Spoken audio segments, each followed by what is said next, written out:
Jesse Mulligan, welcome to Between Two Beers. Kia ora, I'm exceedingly happy to be here with you two handsome, bearded gentlemen. Beautiful start. That's good energy. Yeah, good energy. We're very I'm excited. trying to remember if I ever saw a beard on a young man growing up in Hamilton. I don't think I ever did. Yeah. I think if you saw a beard on someone in Hamilton, you would assume they were homeless. Or a teacher. Yeah. There were moustaches on traffic cops in Hamilton. Shout out Mr. Major, who terrorised everyone in the 1980s. But beards... Yeah, Mr. McDonald, our teacher at Barclay Normal Intermediate, he had a beard. He was an Olympic high jumper. He was about 7 feet tall, so he actually looked like the BFG. I genuinely don't. I kind of agree with that. I think I only remember school teachers or people in like the church congregation, like random people had beards, but they weren't like a fashion statement. Yeah. Now everyone's got one. If a bearded man knocked on your door, you knew it was either a Jehovah's Witness or a teacher talking to your mum about something you'd done at school. It's a good place to start, actually, because we were going to ask you if you had heard of the Hambassador movement. Which, Interesting. There was the Hamilton Mafia for a while, which for me was kind of the resurgence of pride in Hamilton in maybe like the sort of early 2010s. But the Hambassadors, when I saw this on your podcast and I hadn't had the backstory, I kind of hoped and dreamed that it might be Hamilton related and not hamburger related. I think we've got one.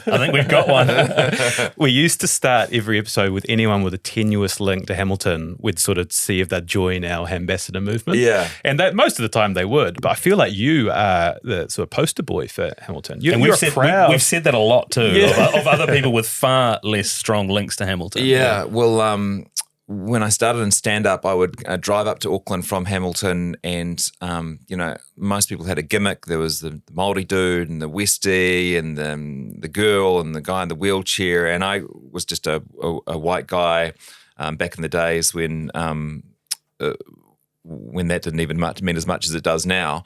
So Hamilton was all I had. So, easy gags about Hamilton, particularly in Auckland. Aucklanders love shitting on Hamilton. Was kind of where I went for a while. And then as I got a little bit more success, I kind of changed and wanted to be the guy who would stand up for Hamilton in the room. Yeah. And here we all are. Yeah. Because making fun of it's too easy. Is there ever a world where you move back to Hamilton? Well, my wife went to Hillcrest High as I did, and I think she would be the block there. Yeah. We both have happy memories of Hamilton, but once you've moved away, once you get paroled, you got to push through that block. Yeah, my wife didn't want to move to Hamilton, but we've been there 7 and you've got years now. You've got a stronger link if she was a Hillcrest High alumni as well. Yeah, it's a nice place to visit. Close to everywhere. No, we've lost them. Yeah, we've got to get you indoctrinated again. When I first started doing stand-up, I had a guitar, just to fill in some of your 10 minutes, and I wrote a song. It was like a kind of like a marketing song for Hamilton. And it ended up being the best part of my act. I said, the Hamilton, I'm a stand-up comedian. The city council have hired me to create this jingle to promote our city, and I used to close my act with it. Come on down to Hamilton. We think you'll find it very appealing. We have less cattle suicide per capita than any rural town in New Zealand. Oh, that's good. Yeah, clip that out. Let's get that going again. Yeah, and still recall like that. And the listener readers poll of 1997, we weren't voted most boring city. We were second behind Levin. It's good. It's good stuff. We put some beats to that. Yeah, I think we'll I could do it on resurrect that guitar. one. I don't know if I remember the chords. Get the guitar.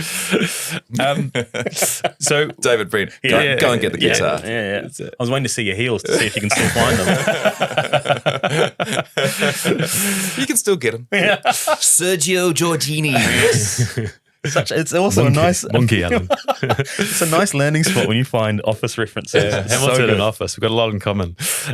We wanted to start in perhaps an unusual place, but it's LinkedIn. We're about 15 minutes in. But Yeah. This is the real start. Yeah. I bloody loved your LinkedIn post. I think you're a great LinkedIner, and it's funny, because so I really begrudgingly went onto Instagram. I actually had a dinner with this massive political strategist from Australia, and I said, mate, all my friends are on Instagram. Do you think I should go on? And he said, in Australia, if you want to reach the under 40s, you've got to be on Instagram. This is his kind of advice to politicians. So I never really got it. I'm not a very visual person. and my humor is quite dry, and dry doesn't really work on Instagram. You know, you can only really make jokes with exclamation marks on Instagram. Yeah, smash people over the head with them. It's quite rah-rah. Yeah. And also I was like, who is my audience there? You know, I've got this RNZ audience who are quite serious people and appreciate thoughtful comments and remarks. I've been closing my eyes while I talk and just remembered we're on YouTube. Sorry, everyone. It's a radio habit. And then so I discovered LinkedIn, where you could actually talk at some length, and you guys relate to this being long form podcast, where you could actually make your point to quite a serious audience, and it resonated for me much better than the Instagram captions ever did. And because you speak to so many interesting people with your job at Radio New Zealand, it's like the posts are really insightful. And there's one in particular that started a conversation between Shay and I. It started with, have you ever been to a party and noticed that nobody asked you a single question? And it came, you'd interviewed New York Times columnist David Brooks, who suggested that 30% of humans, only 30% of humans are question askers. And it got us thinking about like our group of friends, like, well, they're all question askers. And then you hang out with some people and you don't quite vibe with them. And you're like, they didn't ask me a single question. Yeah. And it was like a real aha moment. Did you think about that before the interview? I love that interview. I really love that interview. And he reiterated something that I kind of knew but I'd forgotten, which is that the best way to be interesting is to be interested. And often I find, you know, you're chatting to someone for a while and you're like, man, this is a really interesting person with a great sense of humor, and you realize it's because they've been laughing at all your jokes and asking you questions about yourself. Am I that sort of person myself? Not really, probably. I'm probably, you know, performer and was naturally drawn to the world of radio and TV, so I've probably got a bigger ego than most, and so I probably do catch myself trying to be the interesting one rather than being the interested one. But conversations like that, they're a bit like motivational speakers. You know, you see a motivational speaker and you walk out of the room and you go, from this moment on, I'm going to change. Yeah. The old Jesse is gone. And then 5 minutes, I'm going to breathe from my stomach, and I'm going to chew my food 30 times before, and then 5 minutes later, you've forgotten it all. But I kind of feel that way about interesting interviews. I do. At the end of the interview, I feel like I've got a fresh perspective on life, and I hope that even if it doesn't last for too long, that the accumulation of wise and interesting people that I talk to will kind of build up this residual knowledge and wisdom in me. I'm kind of jumping the gun here down the agenda of things we wanted to talk about, but I see an opportunity. But having the front row seat to so many cool conversations per day, do you find yourself cherry picking little ideas from people and then trialing them in your own life? Again, really interesting. In fact, I'm so concerned about kind of forgetting some of these great conversations that I actually have started writing down and recording those interesting moments in interviews. You know, I MC a lot of awards nights, gigs, that sort of thing, and they sometimes say, hey, could you do some entertainment? And as a stand-up for the first little while, I'd just get up and do, 10 or 20 minutes of stand-up. And now I feel like the better spot for me is sharing some of this really interesting stuff I've learned. So I've got this kind of keynote, I suppose you'd call it, called 10 things I've learned from talking to the most interesting people in the world. And now when I'm talking to someone, I go, oh, that's a really good one. I'll put that in this little presentation. I'm just trying to think what the most recent one was. Oh, attention span. So some new science around how much our attention span has changed, has got shorter over the last 10 or 20 years, and a kind of a remedy for that. This author who told me that the great philosopher Wittgenstein, his favourite activity was to peel potatoes. He would just build some doing nothing time into his day to let his brain churn over the stuff that it needed to churn over unconsciously without him forcing to give it any task. So, I was thinking that would be kind of a cool moment in a presentation if you showed this probably AI photo of Wittgenstein, the philosopher of peeling potatoes, and then unpack that and then give people a little bit of science about our attention span and what might be causing it and how to build some time into your day. So I think, that's just one, but I feel like I've had so many of those moments in interviews and in my life that it's kind of a shame to throw them out. Yeah, you are really uniquely placed. And we're going to get to sort of the radio side of things. That next LinkedIn post I wanted to talk to you about was writing about This is great for my LinkedIn. Go follow him, by and the the way. newsletter. And Substack, actually, if you want to hear more insights, subscribe to that Substack.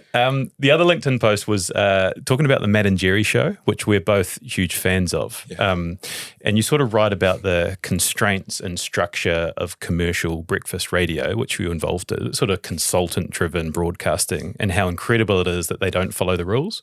And you describe it, you say, long, sprawling voice breaks about nothing, way too much cricket chat, unapologetically male without the associated toxicity, and internal coded language that any decent consultant would tell you alienates listeners and makes them feel like they're not part of the party. How many meetings must Matt and Jeremy have sat through nodding along, then gone into the studio and done the complete opposite?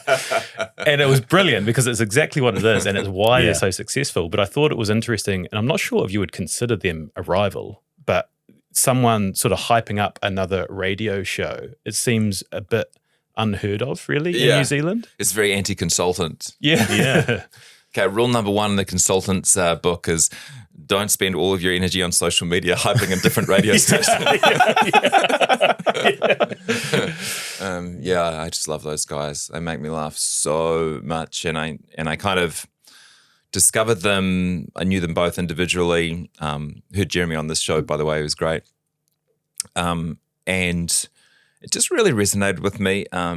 If I ever start a podcast, it's going to be called Men Behaving Goodly, because I think there's a real audience for men being men, talking about stuff guys are interested in, as I said, without the toxicity, without the kind of the awful stuff. And I feel like if there's no place for men, particularly young men, to go and find and hear that, they end up on the wrong places online. That's something I've learned from a guest as well, actually. But yeah, this idea that men want to hear men, young men want to hear conversations about things that they're thinking about and interested in.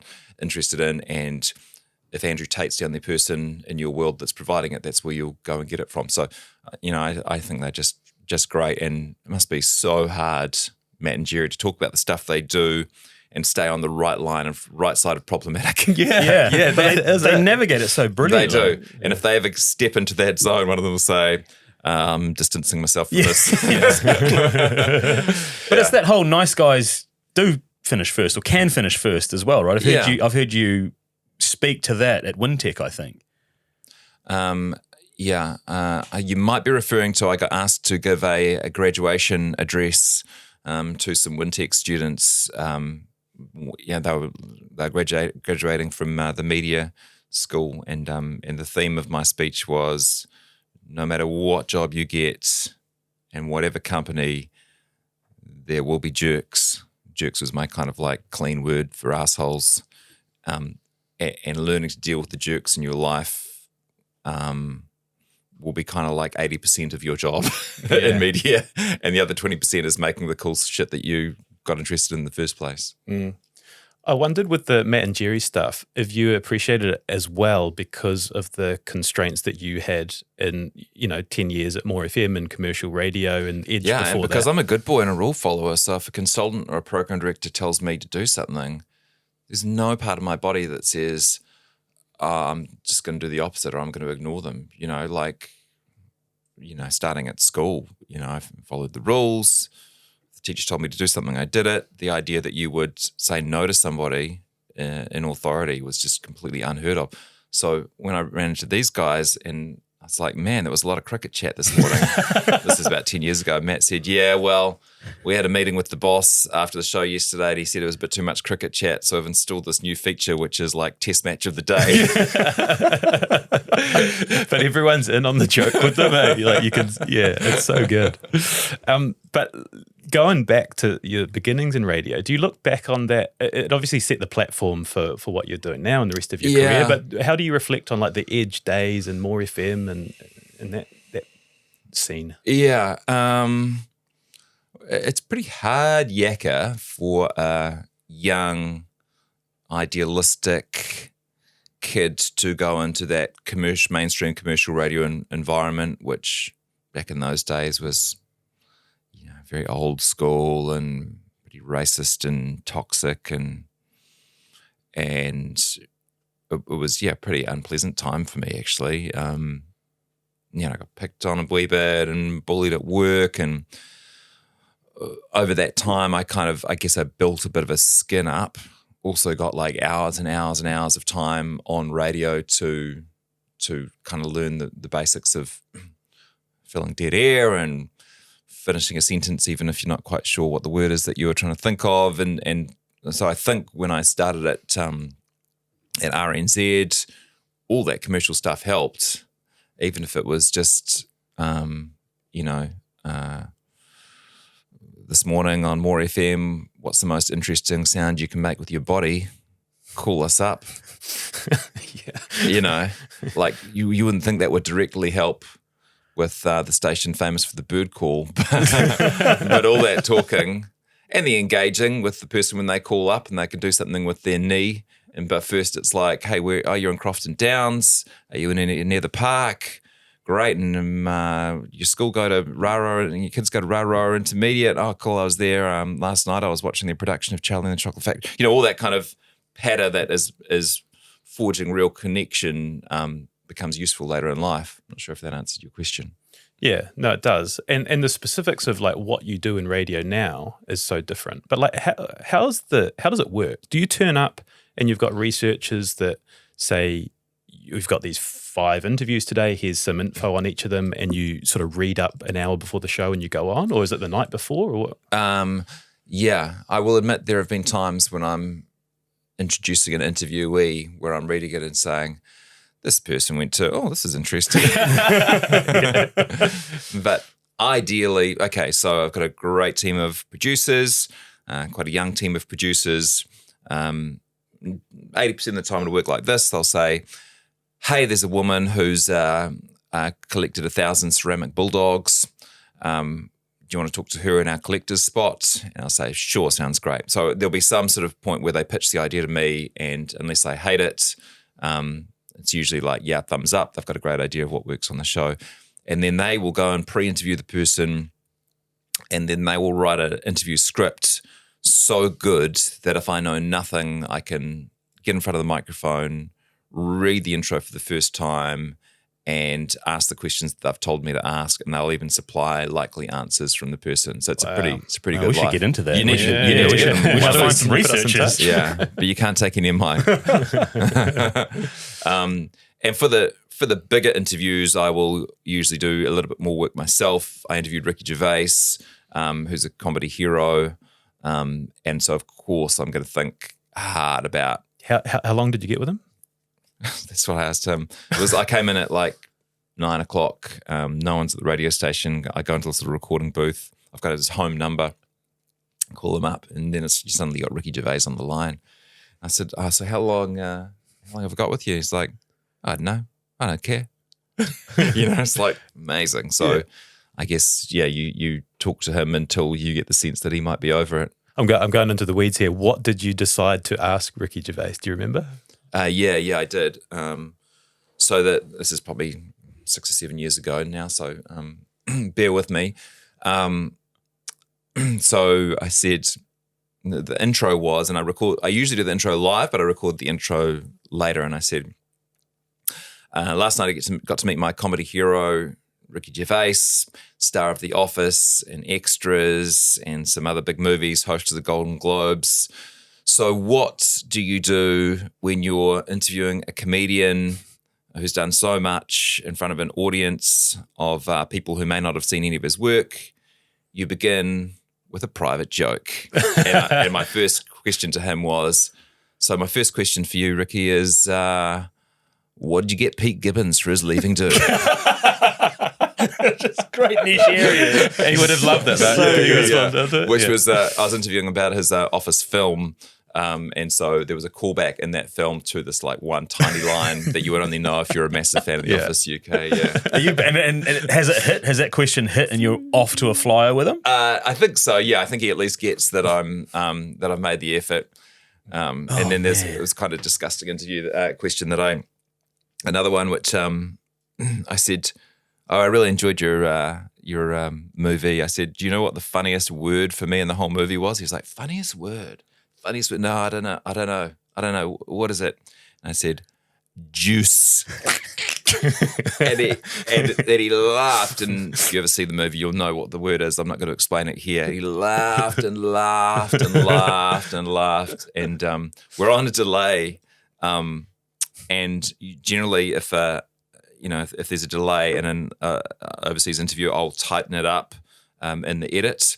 But I actually really like this moment of this long pause where everyone in the audience is like, what the and like, is he going to go for it? And then we burst in with that massive Ricky I was Gervais going to laugh. ask, was it that Gervais laugh? That's got to be an amazing feeling. I'll see. I don't know what the copyright situation is Please. here, but if you could, it's on demand if you want to put it in so people can hear it. Yeah. With the gap. Yeah. With that tense gap of, is he going to go for it? Yeah. We'll clip that out. Okay, this is going to go all over the place, but I want to meet the real Jesse, and we've shoulder tapped a few of your mates, Ben Hurley and Dai Henwood, to give us a few good yarns to sort of get under the bonnet. Okay, can I say, first of all, I love Dai. None of the things he's told you will be true. Okay. He only told us one thing. Yeah, he only had one story. Okay, did it involve Riesling at the NRL Grand Final? Yeah, Well, there's debate because I've heard it described as dry white wine, Pinot Gris, and Chardonnay. Whatever gets the biggest laugh in the group of people that Dai is talking to, that will be the words he chooses. Yeah. And it gets further and further away from the truth. Well, I guess this is your right of rebuttal. We're jumping. Have I ruined you? No. We'll go to Dai first, because Ben Hurley has told the story about 2 years ago on this podcast. I don't know if anyone listening will have remembered it, but I would love to get your version of events. You're going to have to paint a picture. Yeah, 2011. Grand Final. Yeah, Warriors get to the grand final, grab a seat higher, me and Ben and Dai, to do a bit of emceeing on the plane on the way of the special plane that they charter. 3 massive Warriors fans. 2 massive Warriors fans and myself. But, all of New Zealand gets behind the Warriors. Yeah, up the wires, of course. Yeah. Anyway, I'm sure that Dai didn't tell you that on the way to the final, as 30,000 people jumped on one train, he had this app. It was the early days of the iPhone. He's like, no, I've got this app, the fastest way to go. And he got us on a train going the opposite direction. That is conveniently been left out of any retelling. Just staring at his iPhone 3 going, no, I'm pretty sure this is going to get us there. Anyway, we finally arrived late to the NRL Grand Final. Great day, but the stadium runs out of beer, like maybe halfway through the second half. So I go up, there's no beer, there's not much of anything. They've drunken the place dry. So I said, I'll get 3 white wines, please. And I take 3 white wines back to me and Ben and Dai, and that's all that happened. Now, that story I've heard in so many different versions from so many different people, third, fourth hand. And, the lesson here is, if I seem like the sort of guy who would order Riesling at an NRL Grand Final, then the story is going to stick, right? Yeah. So it was believable. So Dai's telling of it is that, and then so we're at the wedge and there's thousands of Warriors fans, and we send Jesse for a beer run, and there's plenty of beer there, and he goes back, and it's food critic Jesse comes back, and he's holding these 3 glasses of Chardonnay or plastic stemmed. Yeah, fair enough too. Yeah. The retailing it was almost like, guys, I got this. It's my round. I'll go. Yeah. And I will say, as someone like, I've learned over the years that you are in a better spot when people are making fun of you than when they're not saying anything at all. As long as you're in on the joke. People who feel comfortable enough to give you stick and mock you are usually much closer to the ones who aren't saying anything at all. Does that make sense? Yeah, and it's a nice place to bring in Ben Hurley too. Ben's good with the story as well. So he only gave us 3. The fact check. Yeah. And just to provide, went to Ben Hurley for Dai Henwood as well. We asked Dai 3 questions, and they were all stitch-ups on us. So we look like assholes on that episode. So hopefully it's not the same situation here. So he says, Jesse is very serious about a quiz night. He definitely doesn't like his teammates drinking too much and not taking it seriously. He might even leave said quiz night early in a slight huff because there's a few too many silly buggers going on. This feels like a very... Sounds like a loaded story. Loaded story. Do you know what he's referring to here? Well, not specifically, but I guess fucking Hurley. No, I am very serious about a quiz, very serious about a game of Scrabble, and sometimes people misinterpret it as they say, "Oh, you're so competitive." It's nothing to do with competition, though. I just want you to obey the rules of the game so that everyone can have a good time. So Scrabble, for example, I played against my 90-year-old grandmother, and she played a word, and I wasn't sure if it was a word, so I challenged her. Yeah. And she was quite shocked in a family game of Scrabble that I would challenge grandma. And I went and got the dictionary, and it wasn't in there, so I said, "No, you take that word off, and you miss your turn." Yeah. So that's not because I want to beat my grandmother. Right. It's just because I think everyone has a better time if you play by the rules that have been refined over years and years and years to maximize the enjoyment of a game. So same with the quiz. I was going to enjoy a quiz if people can hear the people at the next table calling out the correct answers. Yeah. So I am usually scribe for the quiz, and if I know the answer, I'll encourage no one to make any sound or discuss it with each other. I will just write it down. Yeah. Are you a weekly quizzer? Keep your mouths shut, and I will write down the correct answer. Your rule book. Yeah. And that's how we all have fun. But do you regularly quiz? I'm a regular quiz master at the project. I used to run a quiz each night in between rehearsal and the live show. I like asking the questions. And now that I've got 7 p.m. free, I actually went out for a drink with Corbett the other night, and we found ourselves at a quiz night, and I really enjoyed myself. He'd probably tell a different story because I got really serious about it. But did you guys win? We came second, actually, in a tie-break. Yeah. I can't let Shay, this opportunity go because there's so many times. I am a regular quizzer. 3-way tie-break last night. There was a Scrabble question in there, which I do want to ask you, but I won't bore listeners with it. The tie-break question, I'm interested in your answer. Since 1950, Formula One has been in operation.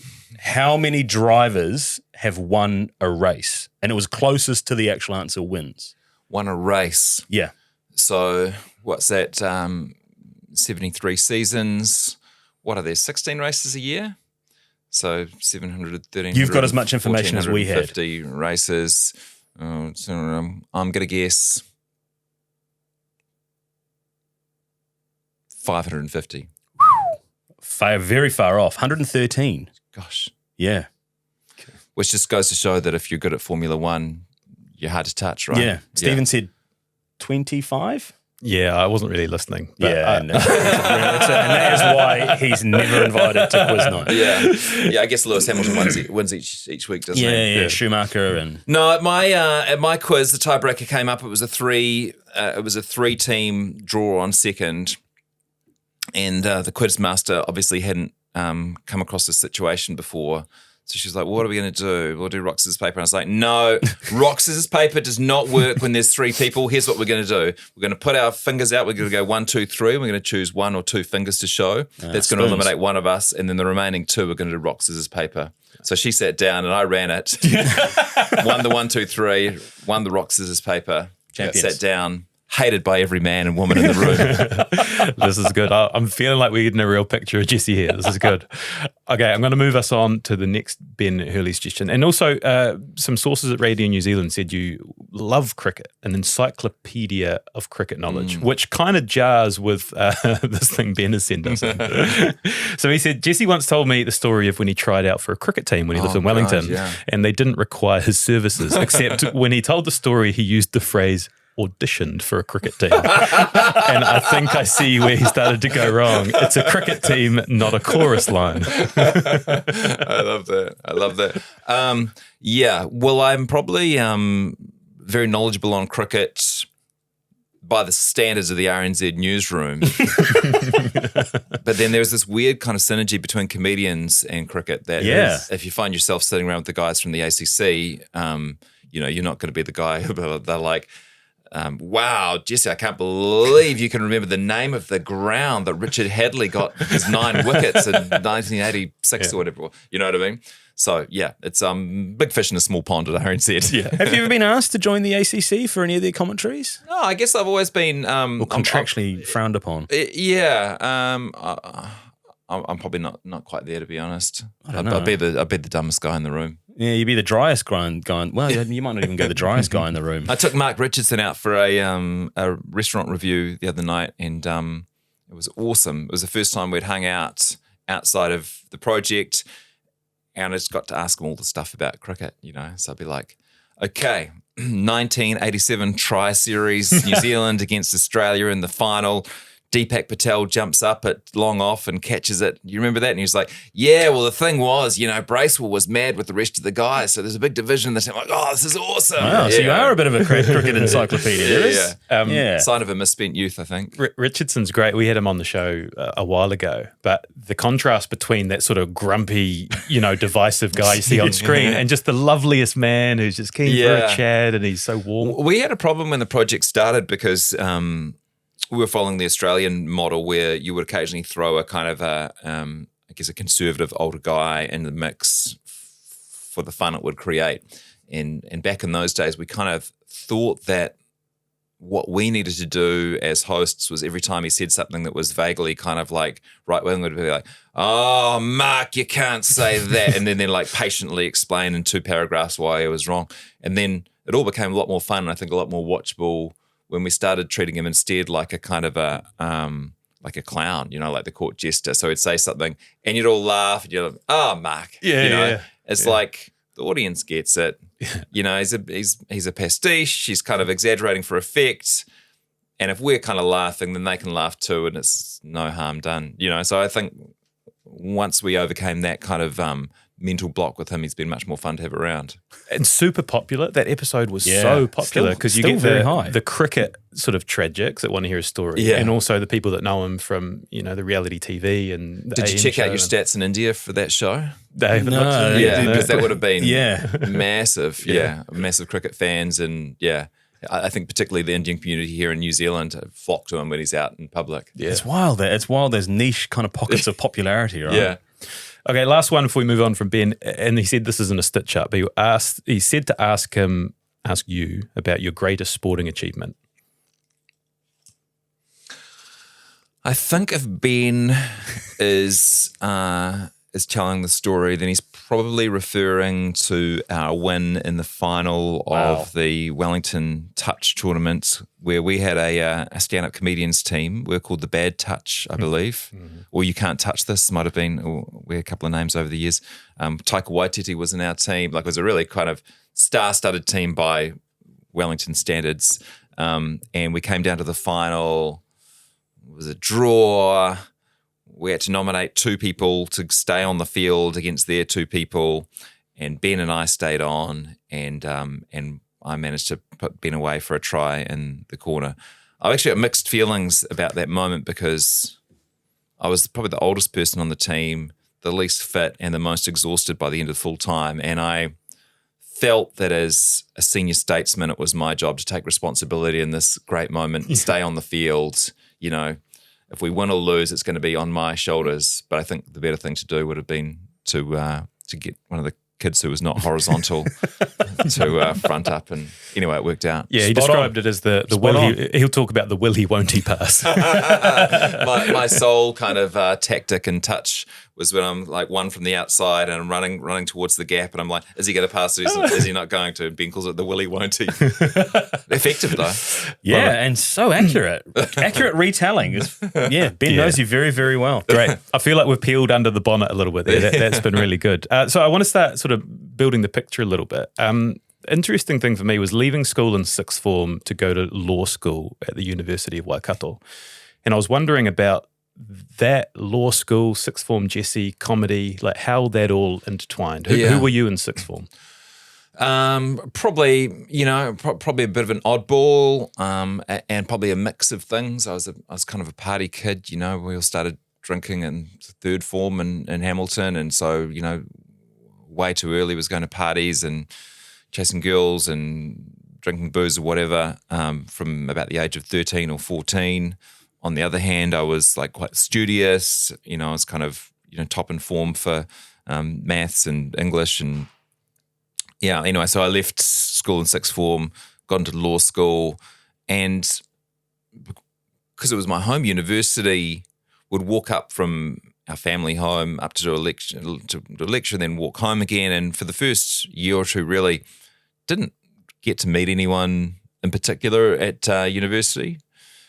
And even third and fourth year when I went flatting, it just wasn't, I really, in retrospect, wished I'd gone to a different university out of town. So I'd been forced into some of those halls of residence conversations and kind of force through the discomfort of making new friendships, and actually that's when the good stuff happens, right? So yeah, socially not that flash at uni, and so I joined the student radio station, entered a stand-up comedy competition, and I guess found a little bit of a life in a community that way. Was that all in that sixth form, like seventh, what would have been your seventh form year? Was it then you were making those connections? I auditioned for the it is audition in this case, for the trialed the new talkback show on Contact FM in Hamilton, Sunday night talkback show, and got in through that way. At like age 17? Yeah, I would have been 18 by then. Wow. Yeah.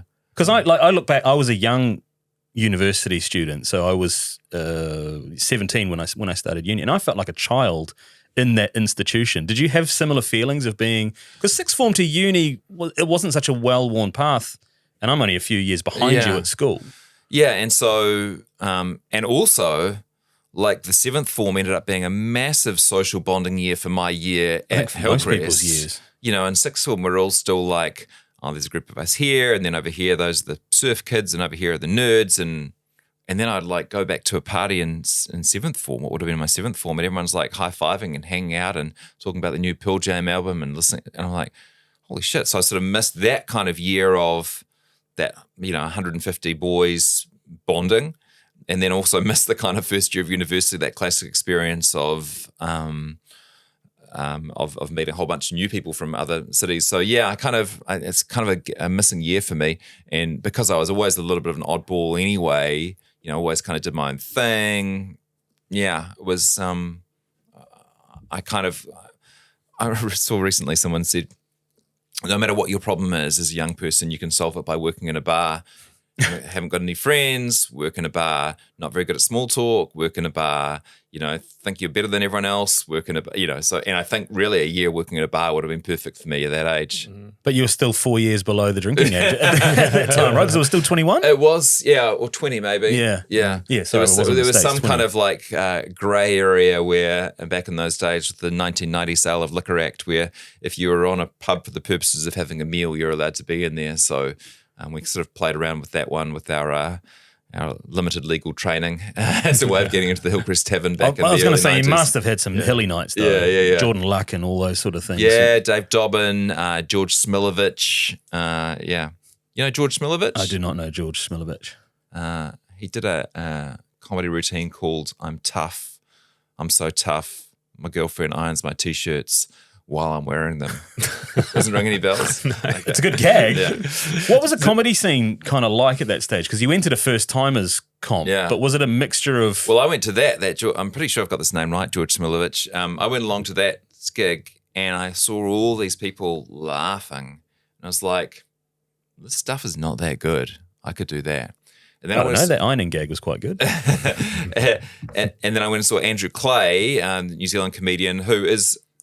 fantastic, and was really formative part of my early days as a comic. But I also remember I saw him at the Outback Inn, and people were laughing, and I was like, I feel like I could do this. I feel like I could write jokes as good as this, and that was what made me get up in the first place. So there wasn't much comedy around those days.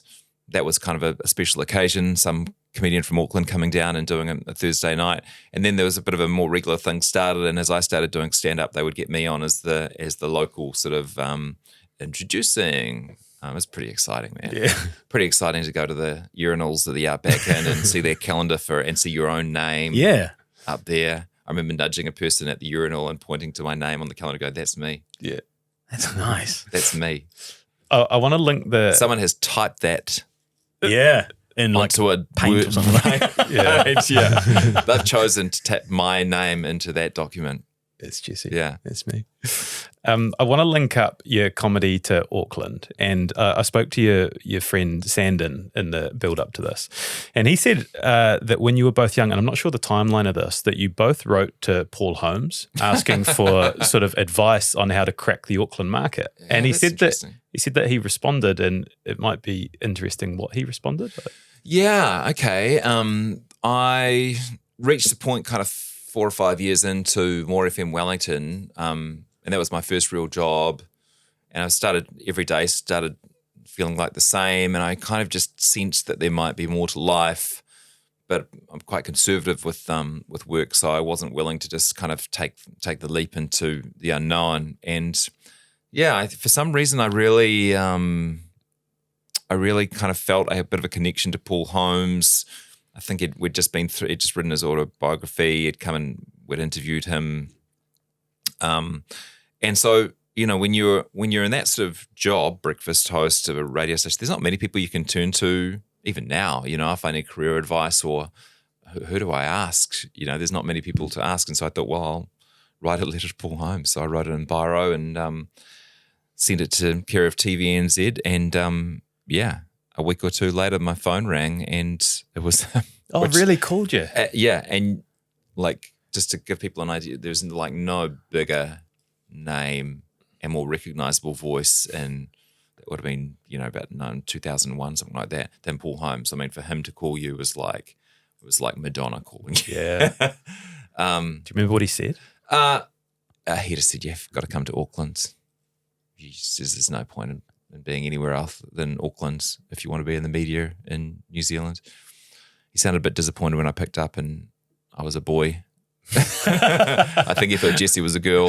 I think he was quite hoping to be a bit of a mentor to some up-and-coming young woman, but just some like problematic snotty nose. I don't mean that in a creepy way, but yeah, he did seem surprised when it was a male voice that picked up. So you did take his advice. I'm not sure how long it took you to. Eventually, So I think he was right, probably.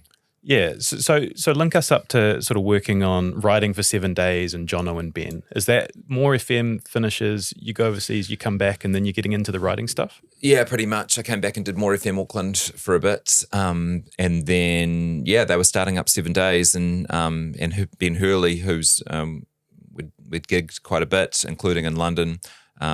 He said, hey, there's going to be some jobs coming up writing for this show. And so I went in and he and I wrote for that show for several years. A wicked job. And again, just great training, hours and hours and hours of looking at news stories, working out where the funny might be, and then honing the gag that you've written about that story. And we used to do it, what do we call it, like a gag off, I think, where his comedy team and my comedy team would write our best jokes for these stories, and then we'd go sit down the next day with the producers and Jeremy Corbett. We'd be like, okay, we've got the story about the rebuilding of Christchurch. There's been some major milestones this week. What's the gag going to be? And he would pitch his gag, and I'd pitch my gag, and there'd be some laughs, and Corbett would go, "Yeah, I think we'll go for Jesse's one this week." They say competition isn't conducive to great art, but I think like that was you knew that if your gag wasn't good enough that it wouldn't get chosen, and then they go Ben, you go shit, I can't get a down tray here. So you kind of that pride in your work and also like that wanting to get on the board was quite powerful. Yeah, competitive comedy against your friend sounds like such a motivating environment. Like I think so. Especially with a neutral judge who is going to call it fairly. You're like, fucking hell, you work a little bit harder. Yeah, I think so. Testing your material on your contemporaries to then for then it to go out to and on air now as sometimes like if I'm writing stuff myself, like when I hosted the music awards, I got some input in that kind of down the track, but for the start it was just me writing gags into this massive script for one of the biggest events of my life, and I did think, even if I'm writing gags that I'm satisfied with here, will they be as good as if I had Ben Hurley in the room next door trying to write better ones? Yeah. And how has that looking at current affairs with a comedic lens impacted on your work moving forward? Yeah. Has that helped you with your roles that were to come? Yeah, interesting, because for the first 10 or 20 years of my career, you would only pay attention to the headlines that people were talking about, and you wouldn't try and get any deeper view of what was going on. You'd just, I'm trying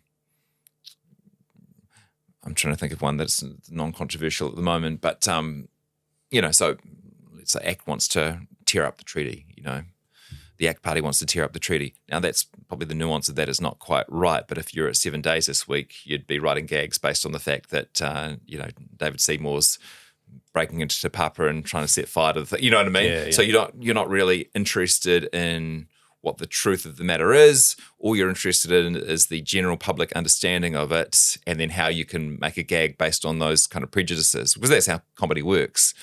And so working at RNZ has been a great breakthrough, because instead of just kind of getting the headline version of something, you actually do get an opportunity to patiently and curiously go into a story and try and work out what is really happening here. It's a great gift of that radio station. Do you still find yourself, though, in those moments thinking, fuck, that'd make a great 7 Days gag? Not really, nah. The brain totally shifts into a different gear. It's a shame. Yeah. But when I sit down to write a gag for whatever reason, if I'm emceeing, for example, and I'm down in Hamilton and I need hosting the Hamilton Science Awards, and I need an opening gag, and there's something happening. They've just cancelled the V8s in Hamilton. Topical. Happened about 10 years ago. They've been back for a while, haven't you? It's great to have that 7 Days brain that you can go, oh, okay, here's what I'll do. Hey guys, great to be here. Just came here in my V8. The mayor was out there trying to shut me down, or whatever it's going to be. So it's good. It's a good skill that to have in your back pocket, and doesn't seem to go away. So moving along, TVNZ announced that they're going to put this new 7 p.m. flagship show up, 7 sharp. They say it's going to be 3 hosts. What's the audition? When does that come on your radar? And are you headhunted for it? Are you tapped on the shoulder, or do you audition? Actually, Did you trial? And this doesn't happen very often in my life, but I actually had an old friend who I was able to call on, who was involved in the setting up of that show. And I sent him a note. I said I'd be keen to put my hand up for that. And he was like, great. And then he took it to his bosses, and we ended up having an audition in it was in one of the executives' houses, actually. And Greg Boyd was extremely late on his motorbike. So it was just everyone sitting around making horrifically uncomfortable small talk for half an hour, waiting for him to arrive. And then we had this really stilted, kind of horrible audition, just the 3 of us, me and him and Ellie. And everyone was like, okay. And then we did it again a week later in a Sky City hotel room. Obviously, a lot of secrecy, so they've hired a hotel room. Yeah. Everyone's sitting around on couches and beds and stuff, and you're kind of sitting there, hoping to make an impression. And at that point, I took all that 7 days training, and we had an idea of what topics we're going to talk about. And it was a very unstructured audition. They said, "We'll just get you to talk about, the new bridge crossing and." Ansett closing down, and Jim Anderton retiring from politics. I've probably chosen about 3 different decades here. That's good. Yeah. All niche areas. But then I write down 3 or 4 gags on each, as I would going into a 7 days. And then so suddenly you look like the star when you're in the hotel room. Everyone's uncomfortable. No one knows what to say. And you can start delivering these lines. People are like, fuck, who is this guy? And I don't think they auditioned any other comedians. So what I was offering was so different. I think, it was kind of a lock. And then the show started, and one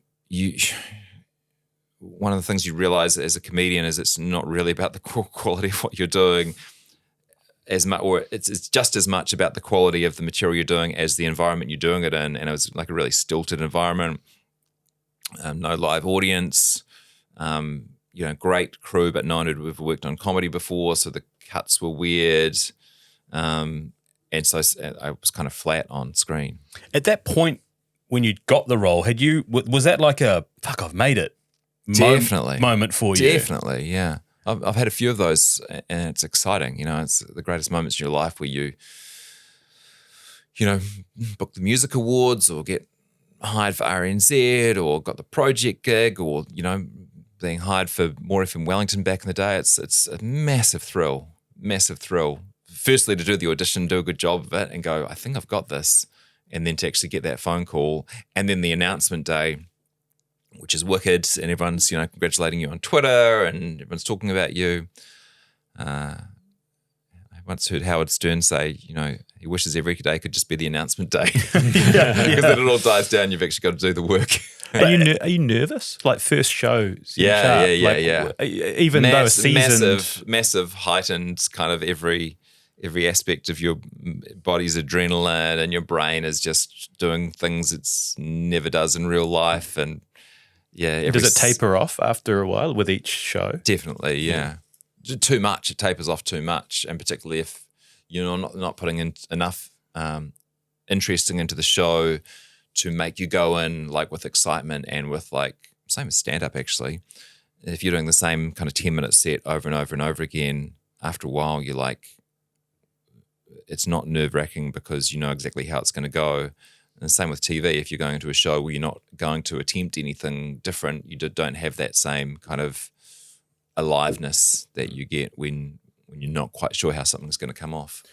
You mentioned Greg earlier, who tragically took his life in 2018, I think it was. How did you deal and process that? Was it obviously a really tough time? Like, what tools did you use to get through? Yeah, that was, we weren't super close. For me, it was actually a really dear friend of mine was really, really close to him. So I guess I kind of experienced it through her eyes and, just shock and sadness, and then that kind of inevitable kind of wondering how someone could ever get to that point. I've done interviews about depression and suicide, and you've probably heard this one before, that the best metaphor that I've ever been given about it is that it's jumping out the window of a burning building, you know, and what, as someone who kind of hasn't had those sort of struggles myself, that's probably given me the best understanding of what someone's going through when they get to that kind of desperate point. How do you keep yourself up in what is, from the outside looking in, a really high pressure environment where you're on display a lot of the time? People feel like they probably know you more than they actually do. Yeah. What tricks or tips or how do you keep yourself fresh? I wish I had an interesting answer to that question, but it's not something that really comes up for me. Yeah, I'm generally a really positive and optimistic person, and pretty thick-skinned. My old colleagues on the project used to refer to me as a robot, and I think that's what they're referring to. Yeah. I'm pretty steady most days. There is a stillness about you, not only physically, which is quite similar to my colleague over here, who very rarely moves, but like your soul seems very calm and considered and measured. Is that something that has been there the whole way through? Or am I got a completely wrong read based on the 30 minutes a night that I get to see? I guess it's something that I take pride in. I was probably a bit more kind of all over the place in my 20s, you know, trying to work out who I was. But I'm 48 now. You know, you'd want to have a certain stillness about you by 48. The end of 7 Sharp, it wasn't pretty, and this is from speaking to friends who know you well, said it was a bit of an uncomfortable end to it. And I listened to an interview you did, and it was a few years back, and you were reluctant to talk about it because anything you said became a newspaper headline, and you didn't want to be sort of like... Jesse Mulligan opens up about the dark days of 7 Sharp. Yeah, shitting... That headline has been used 3 times over 5 years. Better change the working title for this episode. So it's not... Yeah, and I wonder if now with what's happened with the project, it wouldn't be quite so topical. But Sandon said that you at one point had sort of penned an open letter, or you were going to a media publication with a sort of a response or a rebuttal or your version of what happened, and then you decided actually there's no point in it. And I just wondered now, like in whatever way you want to reflect on it, like how you think about the end of that. Yeah, I think what Sandon's referring to is the spin-off. We're doing a Mike Hosking week, and that was like maybe 3 or 4 years ago after in quite a high-profile way, Mike Hosking was brought into 7 Sharp. A few months later, I left, and people kind of drew their own conclusions. And I thought, and the spin-off said, would you like to write anything for Mike Hosking week? And I wrote what I thought was a very humorous piece about what Mike Hosking eats. Just the Mediterranean salad? Yeah. It's like three Brazil nuts first thing in the morning. It's a good hosking, Anyway, I wrote it and I showed it to Sandon, my best friend. He was like, yeah. I was like, but it's funny. He's like, you're kind of too big for that. Maybe not his words, but or maybe he meant you want to be bigger than you want to be the guy that is just kind of like doesn't look like he's still thinking about it, which I wasn't. I was just trying to write gags, So yeah, and he and my wife too have been quite good mentors over the years when I'm trying to decide whether to do a certain thing, take part in and that's one example, but maybe a podcast or an interview on a certain topic if a reporter calls, and they're usually just like, nah, just leave it alone. And yeah, I think I've learned a lot from both of them from that.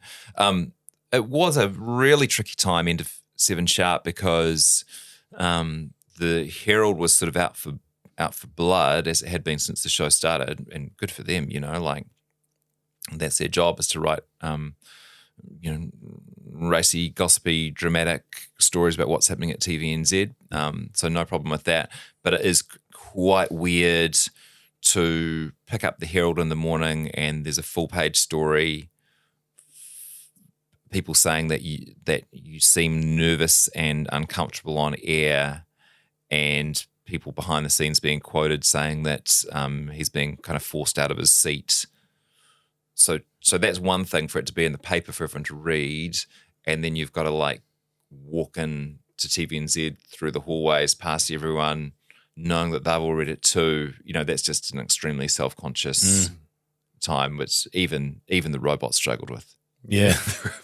And in general, as a robot, as someone who critiques food and critiques restaurants, when that is flipped on its head as well, can you see maybe how restaurants and chefs would get the pip sometimes if your critiques aren't going so well? Yeah. Yeah, particularly when you're making gags about them. Yeah. I mean, I think I guess nothing was funny in the Herald piece. Slight difference there. No, but it's doing its job. Yeah, and nothing against. It was Rachel Glusina, I think, who was writing at that point. Yeah, I've got no problem with her doing her job. It's like, just because I enjoy it doesn't mean that it's wrong for her to do it. And with restaurant reviews, yeah, my job's to be funny and readable. So if a waiter or a chef does something which I find funny, I'll write about it because I think that's my job. But yeah, it doesn't mean that it's pleasant for them to have to go to work the next day. So you leave and it is uncomfortable. Do you think when you're leaving, I won't be doing that again, that sort of 7 p.m. role, or do you leave with confidence that anything's still possible? How's your head probably after that? The latter, yeah. The worst thing I'd say about that, I think, is it felt like a massive missed opportunity, to get this as a comedian, to get this role at 7 p.m. Man, I'm really leading us towards another headline if Jesse opens up about the dark days of 7 Sharp, aren't I? Maybe.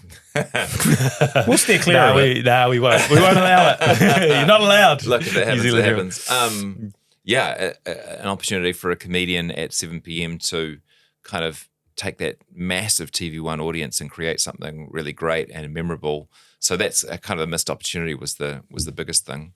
And then, yeah, but then kind of got that opportunity with the project a few years later. Yeah, so link us up to that. So a few years later, opportunity comes with the project. Are you auditioning again? Is it that? Yeah. Same level of secrecy? Yeah, sort of, except that, TV3 sort of bungled it because they had all these people who, including people from TVNZ, who it would have been like devastating for them to think that other people would know they were auditioning. But we all just stood in this one place in the corner of the studio, and they'd be like, right, you come up, and then everyone would watch everyone else audition. They'd try different combinations. Wow. And, yeah.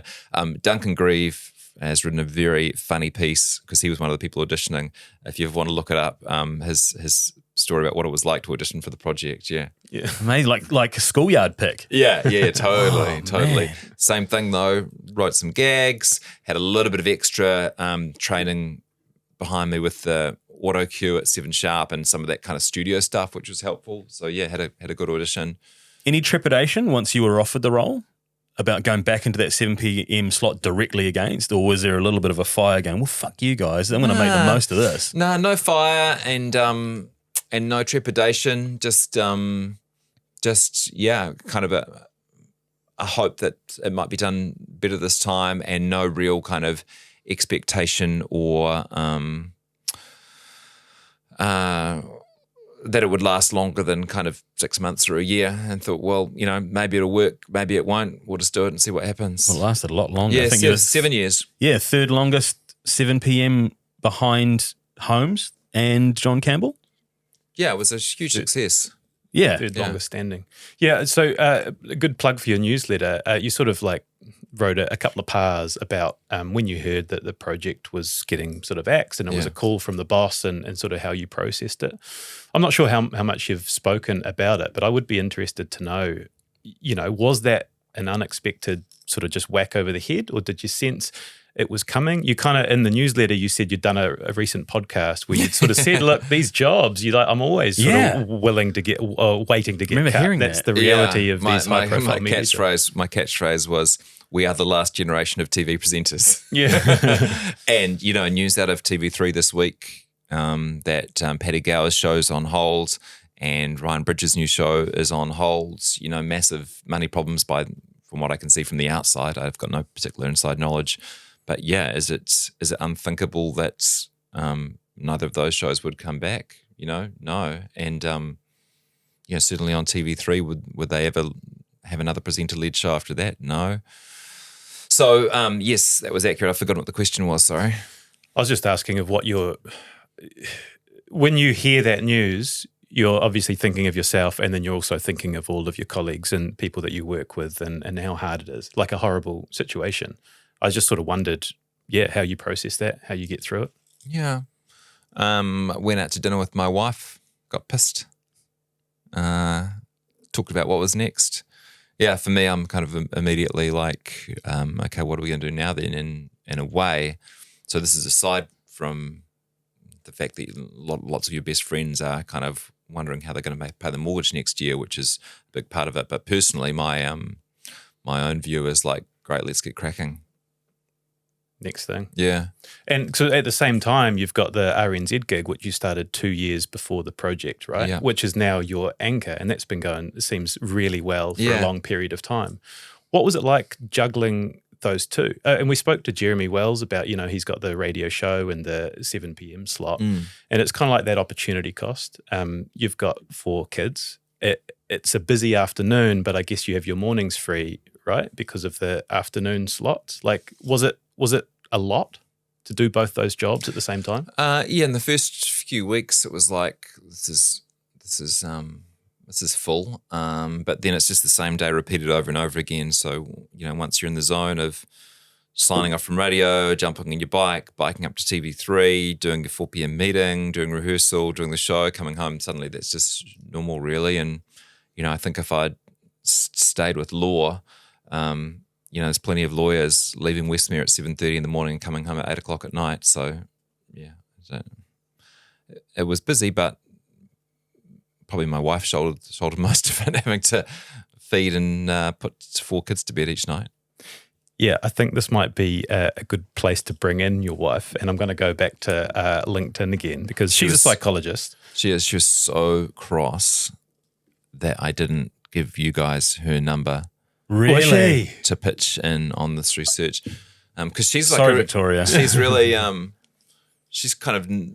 Obviously, she's interested in media to the extent that I'm involved in it, but she's not a real kind of media person. And so when you sent an email and said, hey, who could we talk to? Maybe we could talk to his wife. I was like, nah.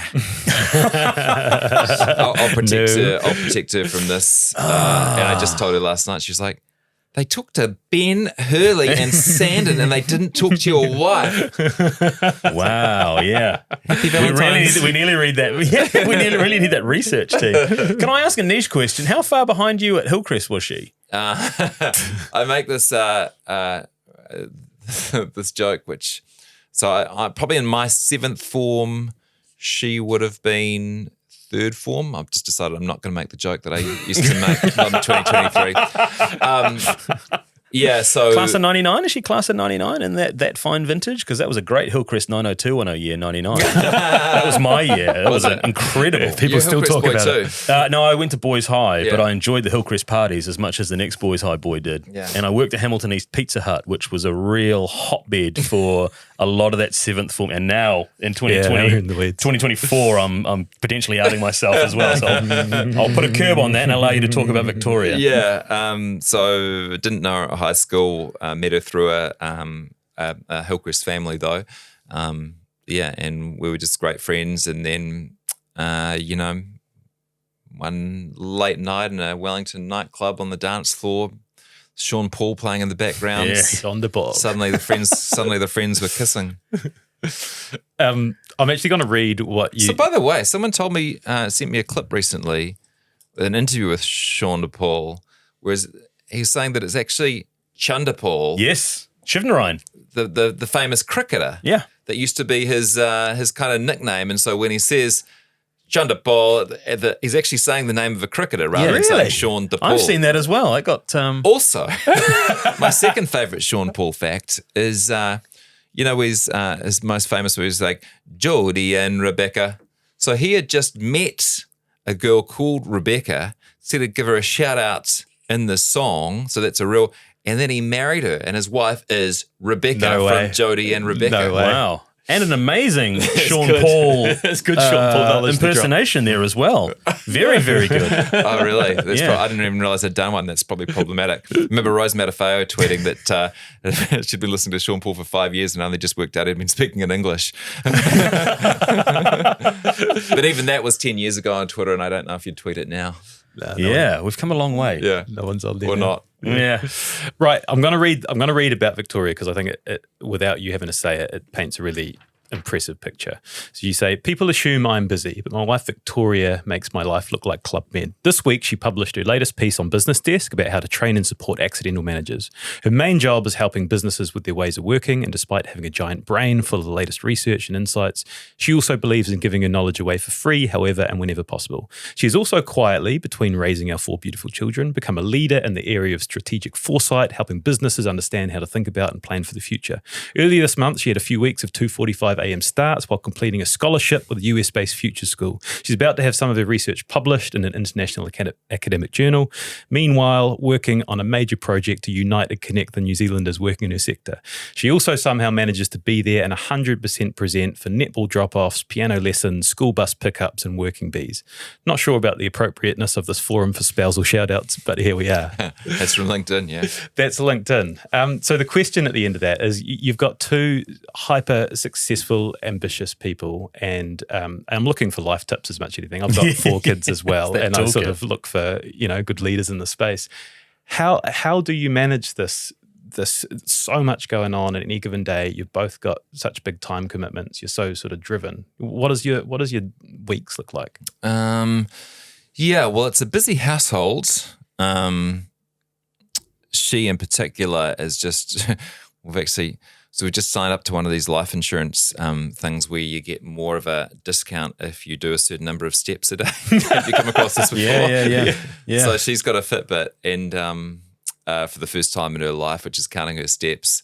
The other day I said to her, how's your day today? She's like, actually pretty quiet today. You didn't get up too much. I said, how many steps do you do? She looks, she goes, 24,000.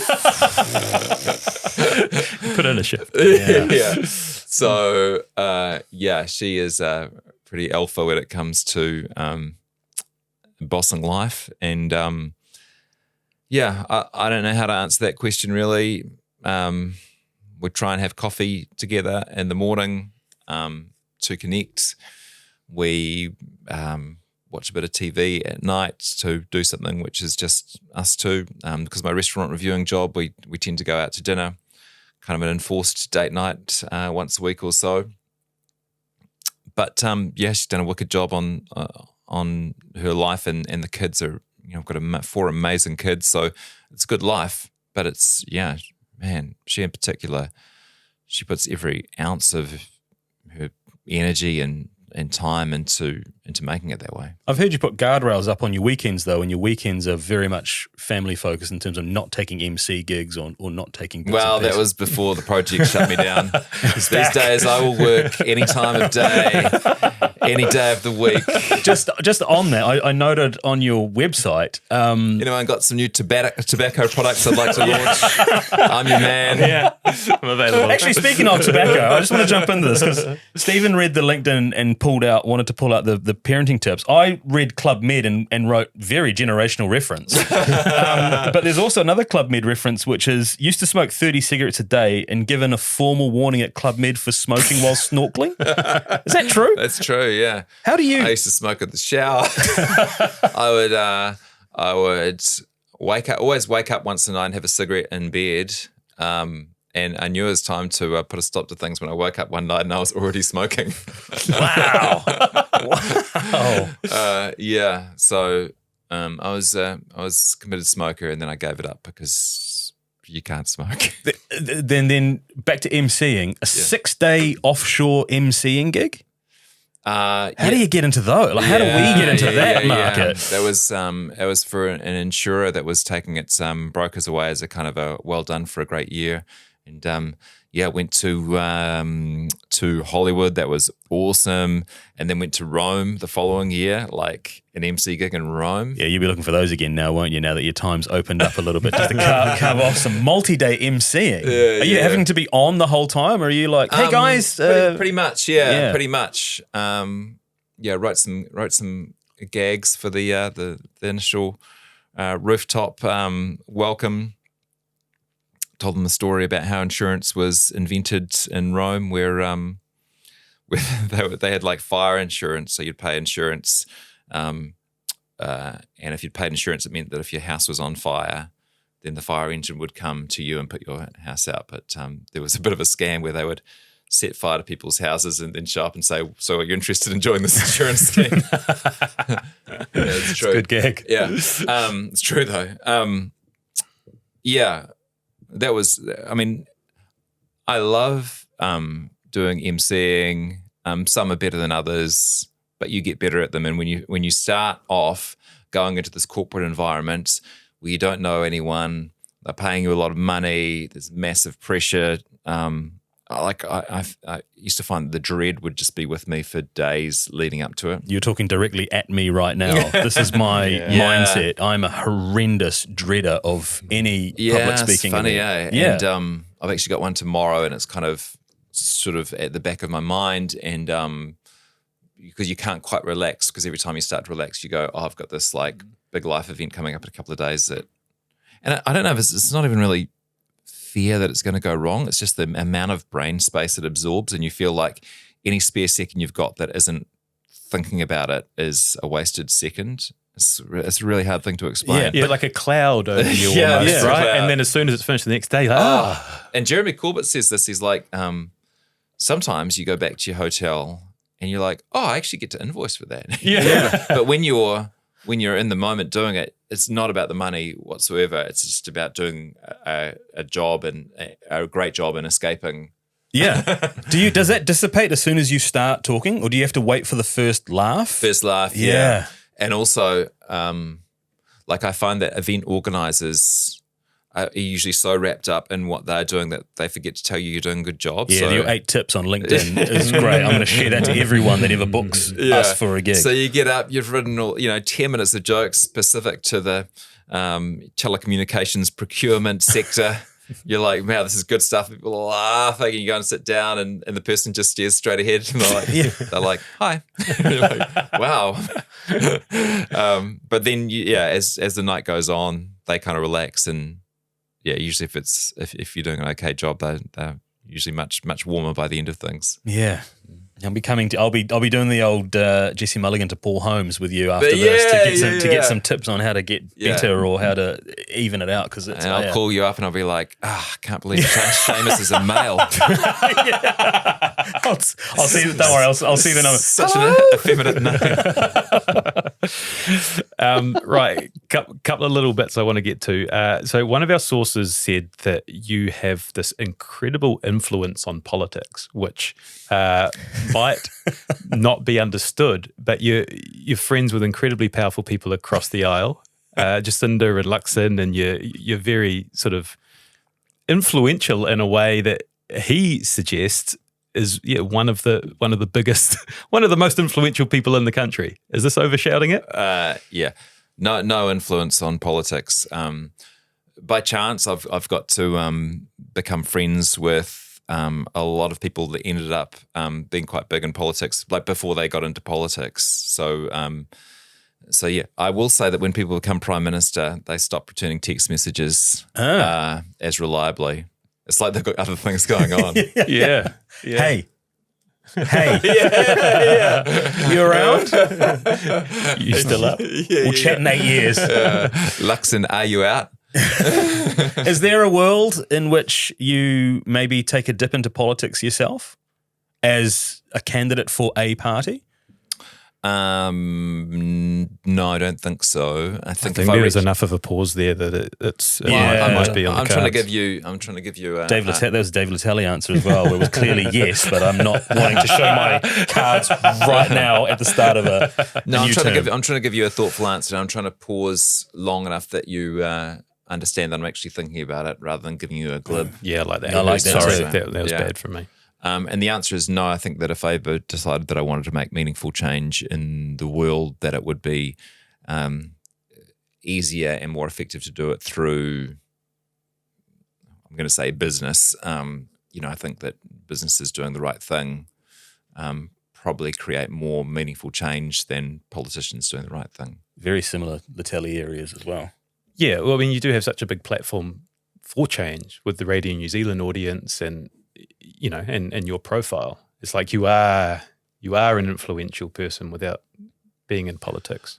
Yeah, I don't know about that. I mean, my job at RNZ really is to just kind of ask questions and find interesting people to elevate. It's not to make change. I mean, the only change I'm interested in is more curious, well-informed conversations, I think. Yeah. Does that curiosity extend after the microphone switched off with some of your guests? Are you so inspired by what the message that they've had, or that you want to learn more and you just take it upon yourself to search more? Sometimes, yeah. If there are certain guests that I kind of fangirl a bit, and I've learned not to do it before the interview because it can kind of like make them a bit funny for the interview. So I'll do the interview as though I don't care about them at all. And then we reach the end and I'm like, oh, I love your song, Shane. I was talking about Liz Fair, the artist who I spoke to. And she immediately switched off once she realized that I knew that I was really into her music. Okay. Yeah, because you're one of those. Yeah. So yeah, sometimes, but I try not to push it. Try not to get into a kind of unprofessional territory where someone's been booked under the auspices of doing an interview and turns out it's just Mulligan's bucket list to meet his heroes before he dies. Food is a big part of your life, but are you a faster? Do you fast? I did the 5-2 for a while, but speaking of dread, I used to really dread those days. Right. 5-2 meaning fast for 5 days, eat normally for 2? Normally for 5, fast for 2.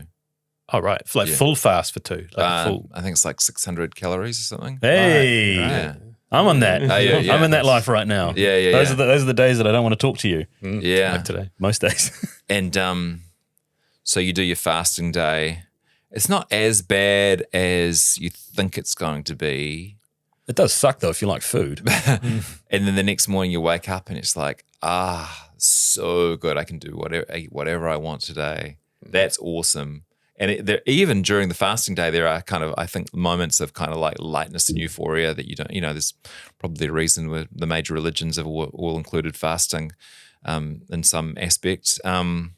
Anyway, the dread got too much for me, the Sunday night before the Monday. So now I'm kind of, and I've interviewed Michael Mosley, who popularized a lot of this stuff. And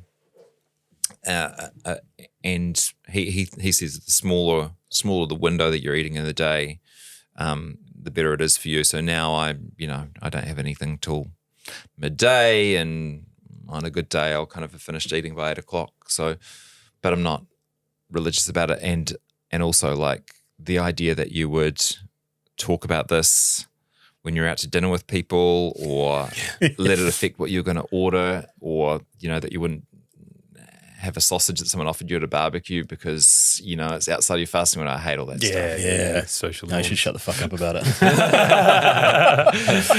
I am interested in the Jesse Mulligan experience as a food critic when you walk into restaurants and they know you're coming to review, like your service. They don't know I'm coming. Oh, they don't? No. I book anonymously, and I don't let people know. But the flash places will pick it up pretty quickly. But once they clock you, is it all of a sudden, oh, we made a mistake with the table. You're actually supposed to be on this table. Yeah, that happens. I bet. And by the way, people are obsessed by which table you get. I don't care what table I'm on. Okay. They're all good to me. But yeah, some people really care about what table they put on at a restaurant. Yeah. Yeah. I don't even really think about it. And what's your process? You doing the write-up straight after the meal? Is it the next day? No, sometimes not for a while. But I spoke to the New York Times critic, Ruth Reichel. She wrote a great book called Garlic and Sapphires about her life as a reviewer for the New York Times. And, she used to put like disguises on. So it's a great book about the different personas she'd invent in New York, where it is their business to know, who she is and where she's going. Anyway, I asked if she had any advice, and she said her main piece of advice was to write it all down on the night. Even if you get home and you're tired and you've had too much to drink and you just really want to go to bed, just write it down because the next morning it'll be gone. And she's right.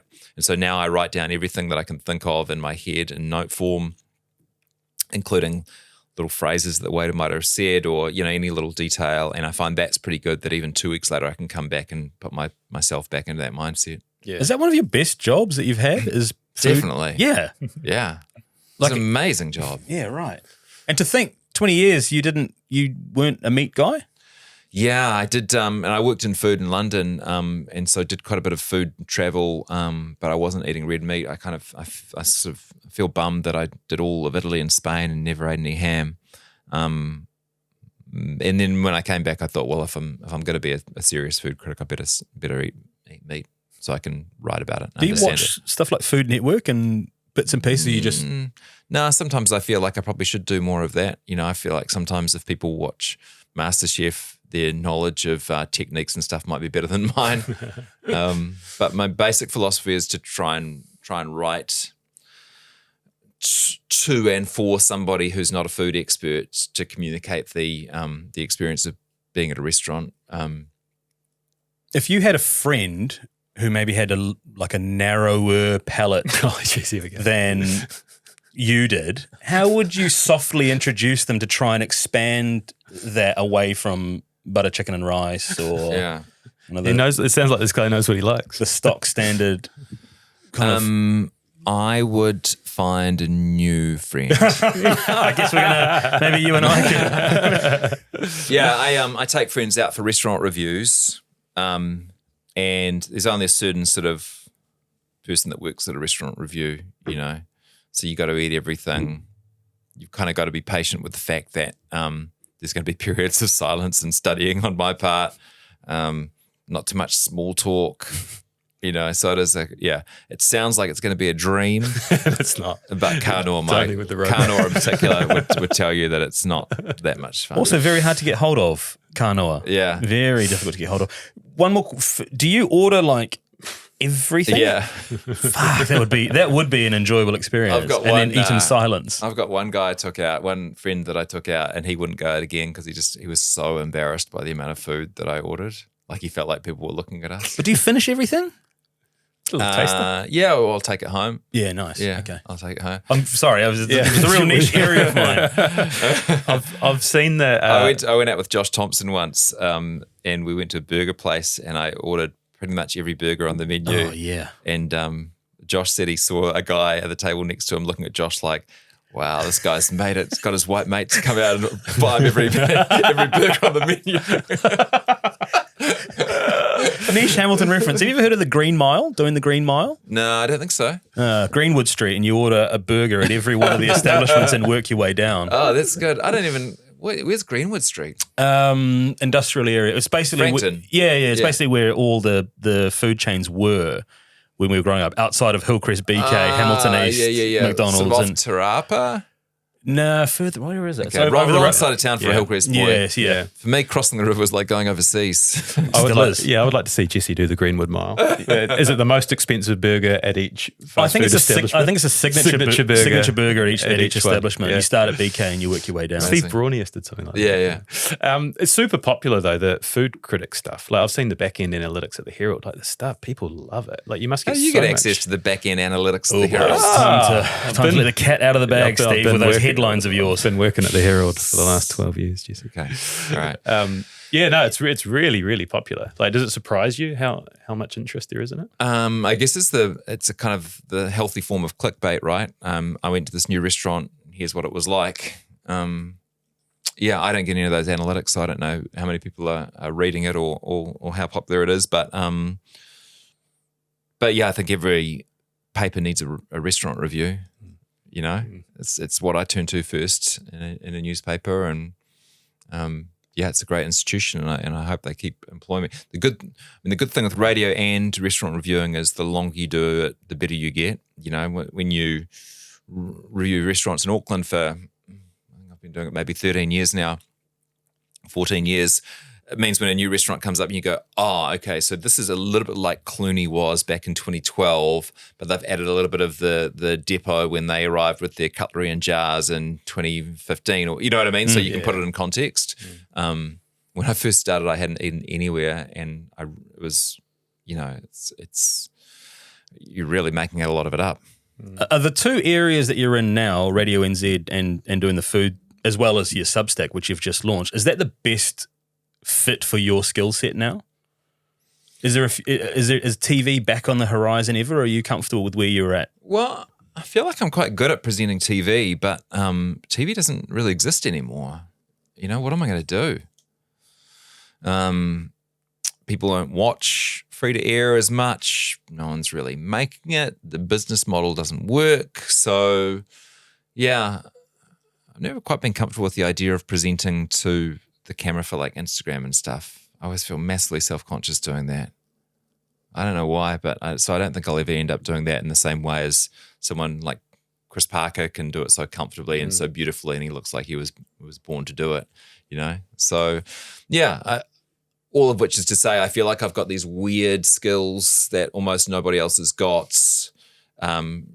Auto cue reading and knowing which camera to turn to and knowing how to wrap up a live TV guest, but there aren't many places to put them.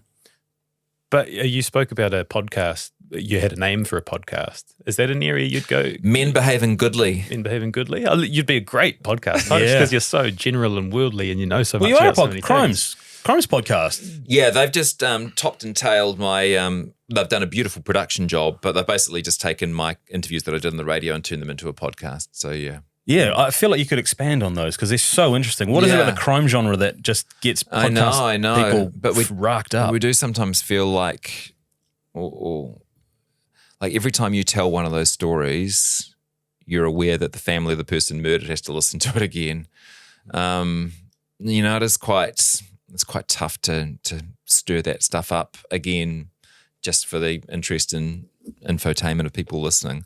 So yeah, they've been hugely popular, the Crimes NZ ones. But you know, we're kind of in a position now where we're like, well, one, we're running out of high profile crimes, but just two, they're kind of just, I guess, not quite the moral nature of it, but the comfortability of talking about murder 2:30 in the afternoon. We're not sure. It's tough to take. I'm going to wrap up before I throw to Shay with a story. Yeah, we just started. Yeah. And I'm not sure how it's going to land, but from one of the sources said that Jesse is the most brilliant, smartest, sharpest guy in the room, blah, blah, blah. But I knew there was going to be a but. yeah. And the blah, blah, blah. But I don't understand how with that brain he can go fishing lose his sea anchor because he didn't tie it to his kayak, come back into shore to buy another one, forget to tie it to his sea kayak again, lose it again, come back in and repeat it 3 times. Yeah. Well, I don't know the answer to that question. If I was to venture a guess, it's probably that academic stuff really came quite easily to me, and so perhaps I got into a habit of not double checking things. And so my wife, who's smart, but she would say she's a grafter. You know, she succeeds by working harder than anyone else, whereas it's never not really been my thing, and it bites me in the ass when I probably don't do as much prep as I should do, such as attaching the anchor to the rope. Yeah. Well, your style has been quite successful, I find. I keep doing it your way.